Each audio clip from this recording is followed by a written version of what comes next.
Hi there, Grant Liston here with Superhero Movie Review Time. Just want to say a big sorry that there's been no recent videos, but with Christmas and the job and the new girlfriend as well, it's been absolutely hectic, so more content in the new year.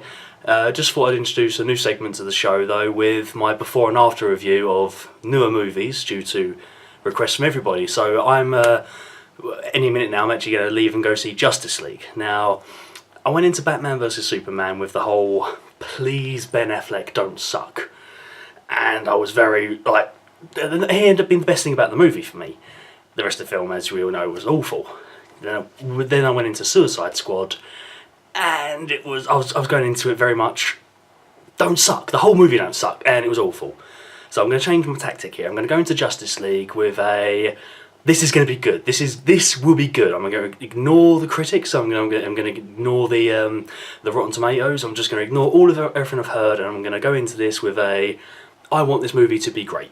So I will be back in a couple of hours and let you know my findings in a non-spoiler mini review for you guys. Take care now. Yes, so I'm back. Where to start?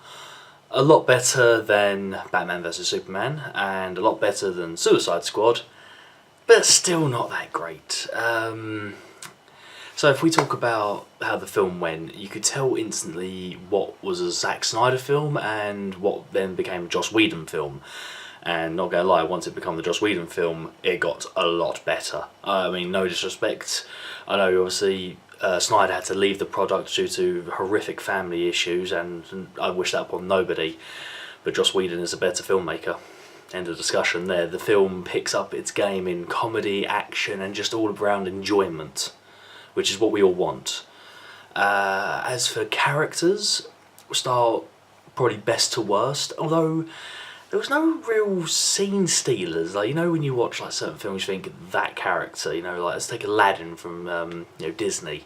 He was the best character in that film. You know, he stole the show, but he wasn't the main character. This film, even its main characters, don't steal the show.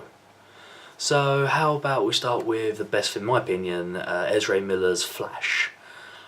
Yeah, very funny and very impressive. You know. CGI and special effects for his Flash movement.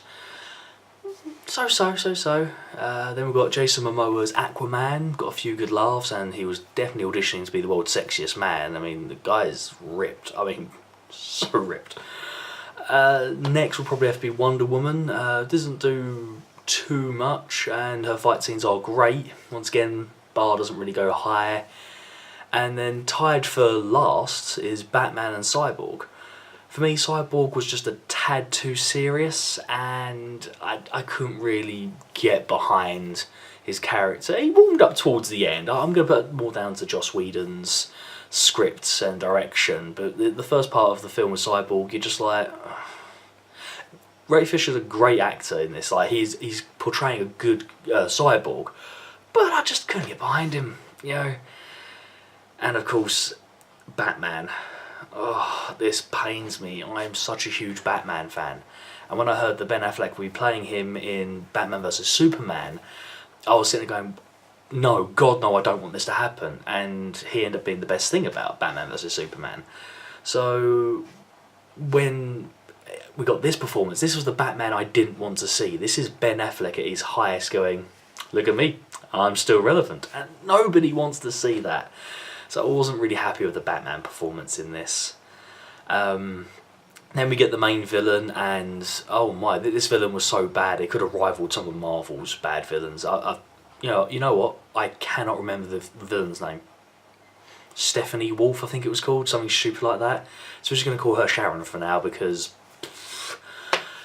it's just such a bad name. The motivation was just conquer the world. Very simple. Obviously, I'm going to try very hard not to give any spoilers away, so if you see any random jump cuts, it's because I've put a spoiler in and edited it out later. Yeah, the motivation for the main villain is just end of the world. How he goes about it is moronically easy, and he's stopped rather simply as well. There's no, effort to stop him. He literally is just cut off. Yeah, that's about it really. One thing that annoys me about his character is it's basically the other villain from Suicide Squad. Not Cara Delevingne's villain, the other, the tall one with the horns. It's him again, but it's not him. They even use some of the same effects. It's not great. I'd say the first 2 acts I was incredibly bored and kind of wishing for it to end. I mean, even with like Suicide Squad and Batman v Superman, I knew it was bad, but I thought I was building up to something, and maybe that will save it, and neither did. This one was so bad, I felt like going, should have just waited for the DVD. However, the ending definitely upped its game. In fact, I came out of there going, I really liked the ending. It was good. The final conclusion was like a good, solid end, and you know, there's some good feel-good moments. Just too few and far between.